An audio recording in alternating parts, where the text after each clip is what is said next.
No, no, no. I don't expect them to do any other way. But what I'm saying is that if we don't go ahead and get ourselves in these meetings to protest against this new liquor store coming, that's inappropriate behavior. You know what I'm saying? Because we're not involving ourselves.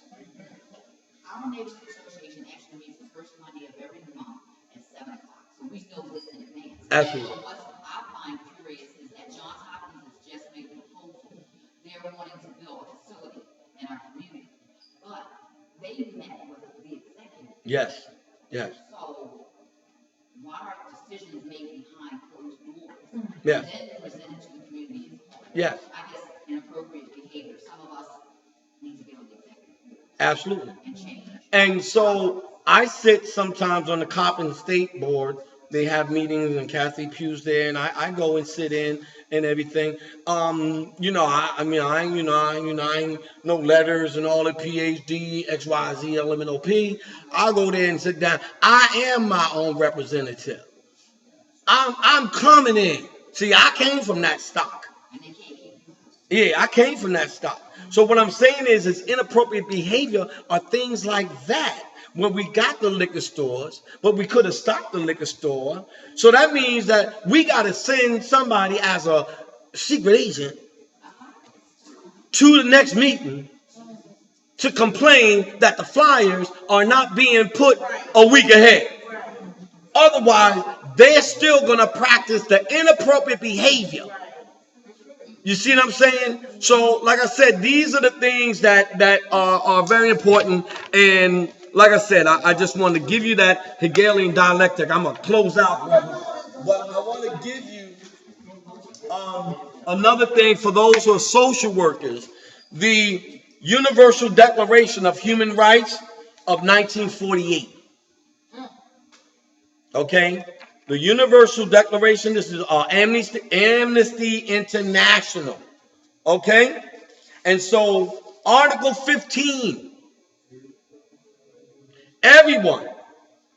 This is United Nations. This is not civil rights.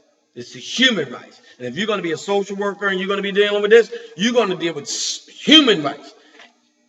Everyone has a right. Everyone has the right to a nationality. Everyone has the right to a nationality. Is Black American a nationality? Is African American a nationality?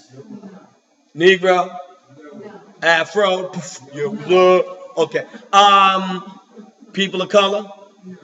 Is German American a nationality? French American? Okay. So part of the inappropriate behavior of Black people is you don't have any identity. It's human rights. Everyone has a right to a nationality. No one shall arbitrarily deprive of his nationality nor deny the right to change his nationality. I'm a Moorish American. It's my nationality. I have an international identification card that has the Moroccan flag, and I'm tied to the flag. I'm tied to United Nations. If I have any issues, I can also call the Moroccan consulate. There's no African American flag. There's no way you can go. So one of the issues is when we're dealing with the inappropriate behavior and dealing with the young people, we have to give them a sense of identity. It doesn't have to be whatever approach you want to do. We got to start off with raising the level of their self-esteem and raising the level of their self-worth before anything. Because if we're going to invite them to our holy houses of God, and you don't clean or scale that fish up, and that fish has bacteria, you bring in bacteria, you contaminate the house of God. Now, what I was taught was you got the fish, scale it, clean it, and then bring it to the Lord. And that's what the man that was born blind did. He washed He washed. It was a form of baptism. He washed. You understand what I'm saying? He washed. And he was made to see. So these are the things that we got to deal with these young people. I'm just going into, I went into just a little human rights thing and where I'm at. So you can get to see that we're calling ourselves names. If you don't know your pedigree or your bloodline, then in certain circles, you're a peasant. You're a ward. It's about an hour and a half, and we're about to begin now. So I'm going to close out about an hour and a half. I mean, if you want to stay, like I said, you have the art of war, you have universal declarations of human rights, you have the birth certificate, and you have the universal declaration of rights of indigenous people. Obama signed back into law the rights of indigenous people. Okay? So you got to remember that all of these laws are dealing with your personal civil liberties that is slowly being taken. And in my closing, it's not a coinky dink that this Ebola thing is coming out in the wintertime, and some of the symptoms is sneezing and fever and headache. Well, a lot of people get sick in the wintertime.